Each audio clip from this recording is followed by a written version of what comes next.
If you are looking at your portfolio this morning and holding ticker symbol NOW, you are probably staring at your screen wondering if Wall Street knows something you don't. Yeah, I mean, it's a pretty brutal morning for that specific ticker. Totally. Because earnings season usually operates on a pretty reliable logic. Like Mm. the company crushes their numbers, the stock goes up, they miss, the stock goes down. Right. It's usually straightforward. Exactly. But today we are looking at a market reaction in the enterprise software sector that just seems to, well, completely defy fundamental financial That gravity. really does. But before we care into the actual mechanics of these earnings, just a quick reminder. This time and market deep dive is purely for entertainment purposes.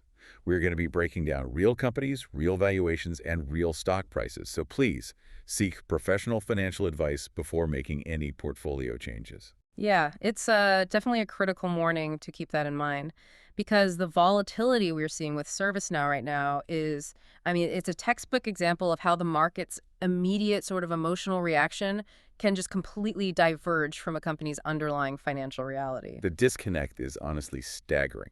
Mhm. So our mission today is to conduct a really comprehensive analysis on ServiceNow following their Q1 2026 earnings release.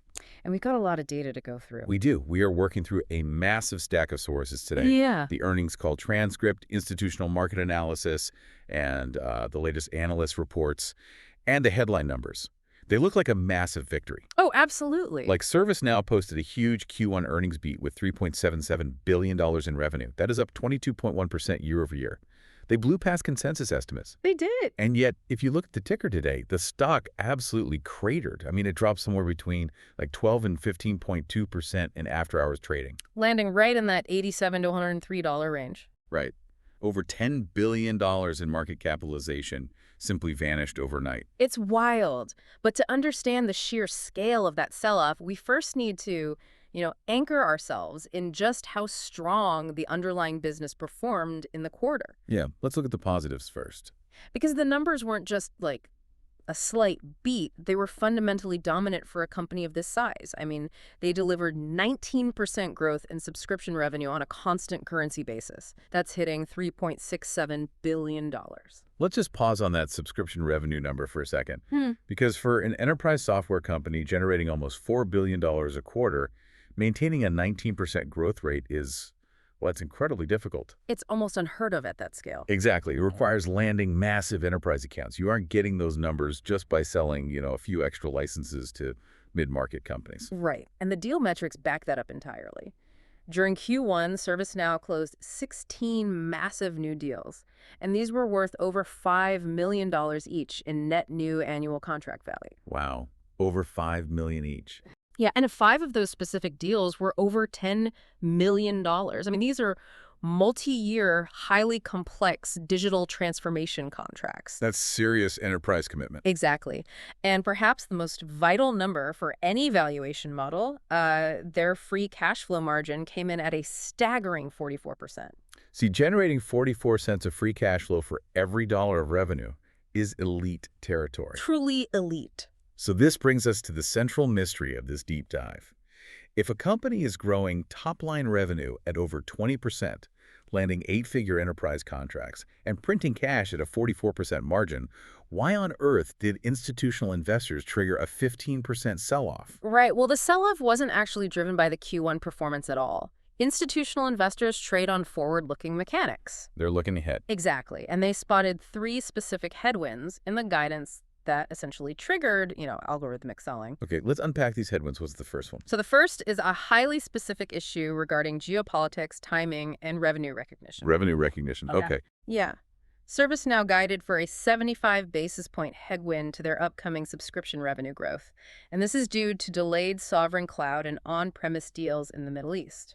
And the sources tie those delays directly to the ongoing geopolitical conflict involving Iran, right? Yes, exactly. So setting aside the complex geopolitical situation for a moment, let's just look purely at the financial mechanics. Why does a delay in a specific region cause a massive global stock to gap down 15%? It really comes down to accounting rules, honestly. And, Wall Street's complete intolerance for lumpiness. Lumpiness, explain that. Well, when ServiceNow sells a standard cloud subscription, that revenue is recognized ratably. Meaning spread out. Right. So if they sign a $12 million one-year contract, they recognize $1 million in revenue every single month. It creates this smooth, predictable chart that analysts just love. But I'm guessing sovereign cloud deals are structured differently. Totally differently. Because foreign governments require extreme data residency and security, sovereign cloud environments are essentially isolated. They're locked down. Yeah, so from an accounting perspective, they are structurally treated as on-premise software. Oh, I see where this is going. Yeah. This means the revenue isn't spread out over the year. It is recognized all at once in a massive lump sum upfront the moment the software is delivered. Wow. So when geopolitical tension causes a government to delay finalizing that contract by even like 3 or 4 weeks, that massive lump sum just slips out of the current quarter and into the next. Exactly. The demand hasn't disappeared. The client hasn't gone to a competitor. But Wall Street's algorithms immediately spot a 75 basis point hole in the quarterly growth projections and just hit the sell button. That is the exact mechanism. It's a timing issue, not a fundamental demand issue. Yeah. But the second headwind the market reacted to is arguably more self-inflicted. Okay, what's the second one? M&A margin compression. ServiceNow just closed a $7.75 billion acquisition of a cybersecurity company called Armis. That is a huge purchase. Spending nearly $8 billion is definitely going to put a dent in the balance sheet. But the market isn't just reacting to the purchase price, right? No. They are reacting to the cost of actually integrating the technology. Spot on. The integration is the primary drag here. Management had to disclose that absorbing Armis is going to create some significant near-term headwinds. Like what kind of numbers are we talking about? Specifically, they are modeling a 200 basis point hit to their free cash flow margin and a 125 basis point hit to their operating margins for fiscal 2026. Ouch. Yeah. Integrating a massive standalone cybersecurity platform into ServiceNow's core architecture, it requires thousands of developer hours, unified sales training, back-end infrastructure alignment. It's expensive. That feels like the market is applying an absurd double standard here. How so? Well, Wall Street constantly demands that legacy tech companies innovate and protect their moats, right? Constantly. So ServiceNow goes out, spends the capital to buy a best-in-class security asset to protect their platform, and the market punishes them for the temporary cost of doing the renovation. That's a good way to put it. It's like a straight-A student getting grounded because they bought a wildly expensive new graphing calculator and handed in one assignment a day late because of the Middle East delays. That's actually a perfect analogy. The market's patience is incredibly thin right now, particularly when it comes to operating margins. Okay, so that's two headwinds. What's the third? The third is the psychological shadow hanging over the entire software sector right now. The industry is currently battling a narrative that analysts are calling the Spocalypse. The sauce-pocalypse. Okay, the idea behind this is that traditional enterprise software as a service is facing an existential threat from artificial intelligence, right? Precisely. The fear is that enterprise clients are going to look at their massive IT budgets, cancel their expensive ServiceNow subscriptions, and simply build their own internal automation tools using raw language models. Right. The anxiety is that AI agents will completely cannibalize the software middlemen. Because if a generic AI can route a ticket or reset a password or onboard a new employee, why pay billions of dollars to an enterprise platform to do it? Exactly. Why pay ServiceNow if ChatGPT can do it? That's the fear. But looking at the internal numbers from the Q1 call, that narrative seems completely divorced from ServiceNow's actual operational reality. Completely. We really need to dissect their AI metrics to see if they are a victim of this apocalypse trend or if they are actually the ones orchestrating it. Oh, the data points firmly to the latter. They are orchestrating it. In fact, the most significant revelation from the earnings call wasn't the revenue beat. What was it? It was CEO Bill McDermott explicitly raising the 2026 AI revenue target. Wow. Yeah, they call their AI suite Now Assist, and management raised the forward target from $1 billion to $1.5 billion. That's huge. Yeah. A company does not raise an AI revenue target by 50%. A $500 million increase in expectations if their product is being cannibalized by internal IT teams using raw language models. They definitely don't. And the mechanism behind that growth is really crucial here. ServiceNow is not selling what the industry calls sidecar AI. Sidecar AI, like an add-on. Right. They aren't just bolting a generic chatbot onto a 20-year-old database and calling it a day. They have spent the last 2 years completely re-architecting their platform to be AI native.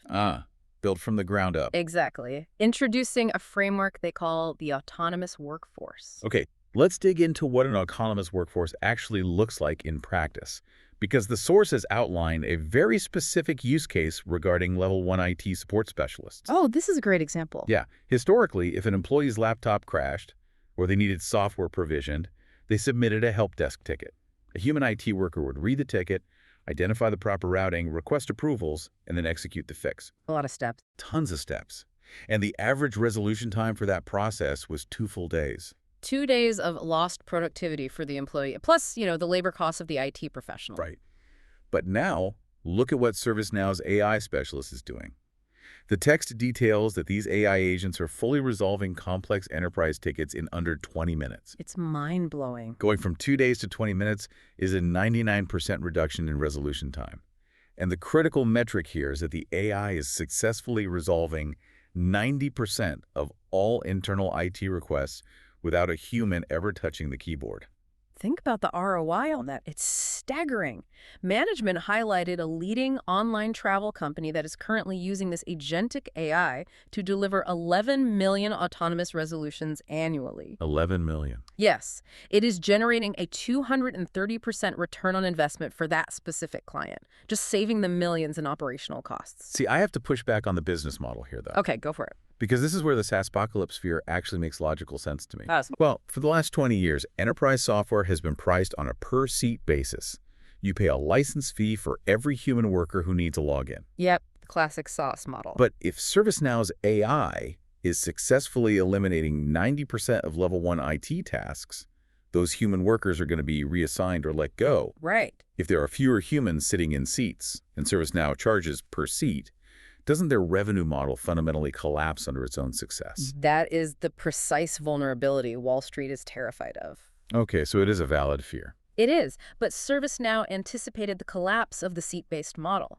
They are actively mitigating it by fundamentally rewriting how enterprise software is monetized. So they're changing the pricing. Yes, they've shifted to a hybrid pricing model, and management disclosed a massive data point on the call. 50% of their net new business is now entirely non-seat based. Wait, really? So they have already transitioned half of their new pipeline away from human headcount metrics? They have. How does the new mechanism actually work then? Like, how does a chief information officer budget for a product if they aren't counting seats? They are moving to consumption pricing and token-based economics. Okay, tokens. Yeah. Instead of a CIO forecasting how many IT analysts they will hire next year, they forecast the workload. A company purchases a pool of tokens.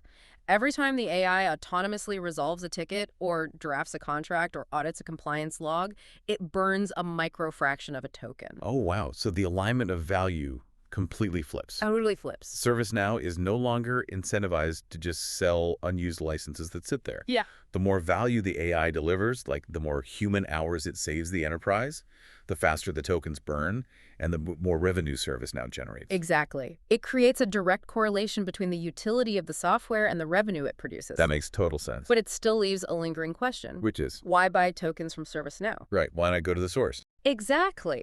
Why wouldn't that same CIO just go directly to OpenAI or Google, buy raw compute tokens, and have their developers build an internal agent to resolve those tickets? The answer is the context engine, isn't it? You nailed it. Because an off-the-shelf large language model is a brilliant reasoning engine, but it is effectively an amnesiac. That's a great word for it. Right. Like, it knows the entire internet, but it doesn't know anything about your specific corporate environment. It doesn't know your HR policies, your hardware procurement rules, or who has the security clearance to approve a database migration. Exactly. But ServiceNow has spent the last 22 years becoming the central nervous system, the system of record for the enterprise. They have all the data. All of it. The sources note that their underlying models are trained on 95 billion proprietary workflows. 95 billion, that's insane. That is 7 trillion historical transactions. That volume of structured data is just an insurmountable moat.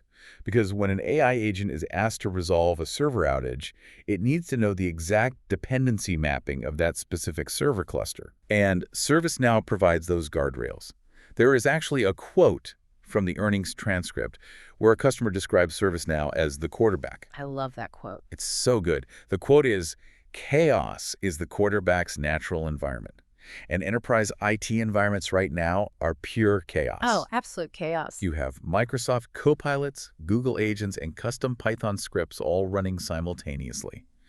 ServiceNow acts as the overarching control tower governing what all those disparate agents are actually allowed to do. Right. In that context engine explains exactly why they just spent $7.75 billion on Oh, Armis. the cybersecurity acquisition we talked about earlier. Yes, and why they previously acquired a company called Vesa.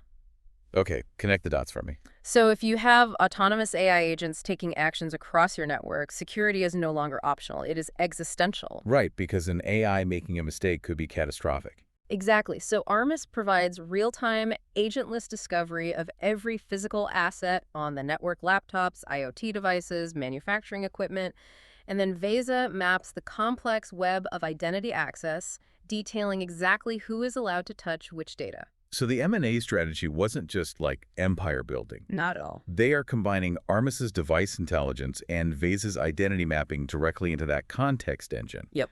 This ensures that when a ServiceNow AI agent autonomously executes a workflow, it doesn't accidentally expose sensitive financial data or crash a critical server. No. It is a comprehensive defense shield built specifically for the era of autonomous agents. The technological thesis is just incredibly strong. They are the control tower for the enterprise, growing revenue at 22%, shifting successfully to consumption pricing, and generating 44% free cash flow margins. The Dower House. It really is.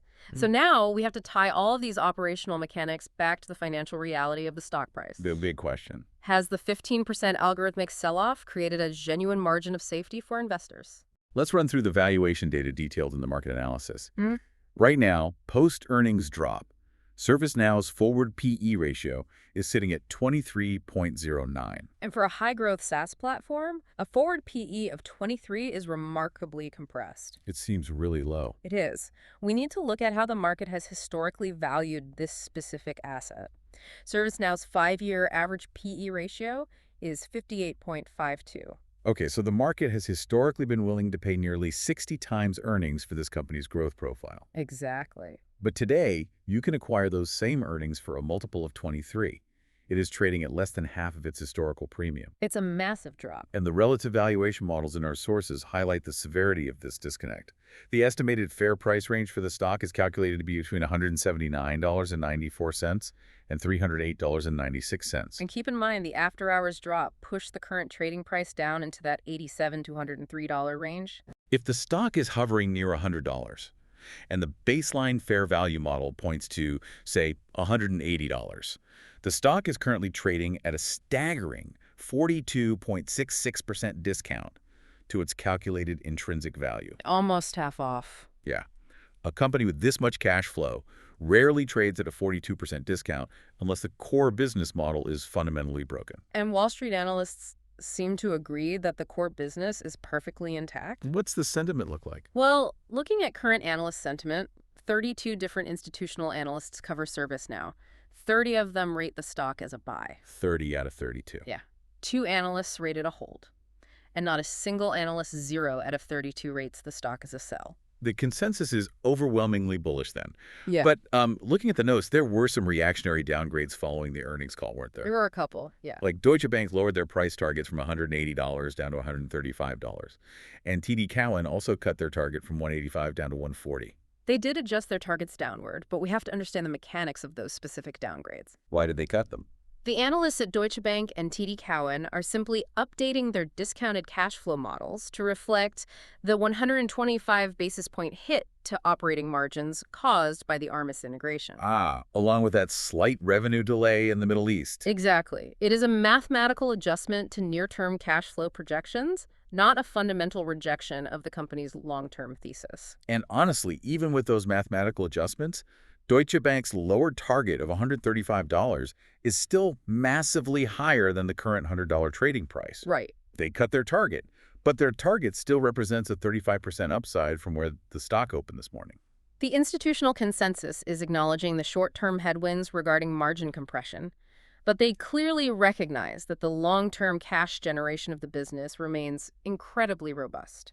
So bringing all of this data together, we have to arrive at a final verdict based on the sources provided. Right. The verdict. Looking strictly at the mechanics of the drop, the valuation models, and the fundamental performance, the data points overwhelmingly to a buy verdict. I agree. Because the market's hypersensitivity to a temporary geopolitical revenue delay and the cost of integrating a necessary security acquisition has basically created a highly discounted entry point. The math strongly supports a buy.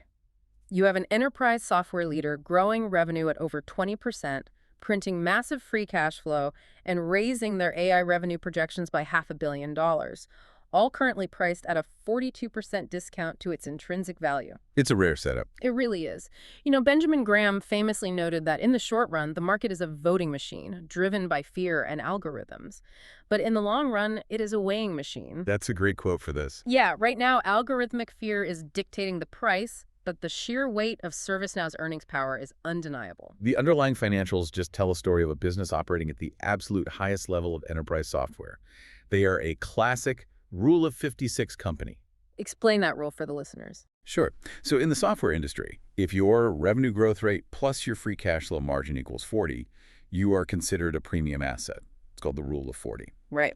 But ServiceNow is delivering 22% growth and 44% margins. They aren't just clearing the Rule of 40. They're operating in the mid-50s, all while successfully transitioning a massive global customer base onto a new token-based pricing model. They're executing a highly complex transition flawlessly.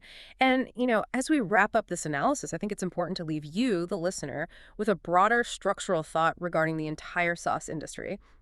Let's hear it. We spent a lot of time today discussing how now assist AI agents are replacing human IT workers, right? Cutting resolution times from days to minutes. Right.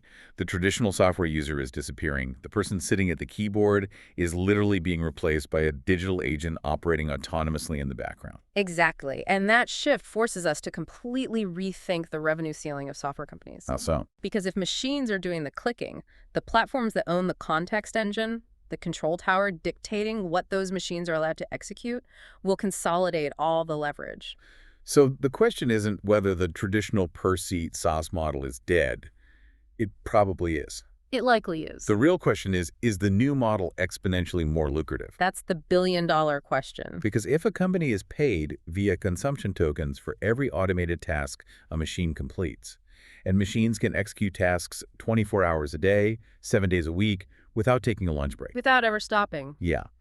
The revenue potential for a platform like ServiceNow might be infinitely higher than it was when they only charged for human limitations.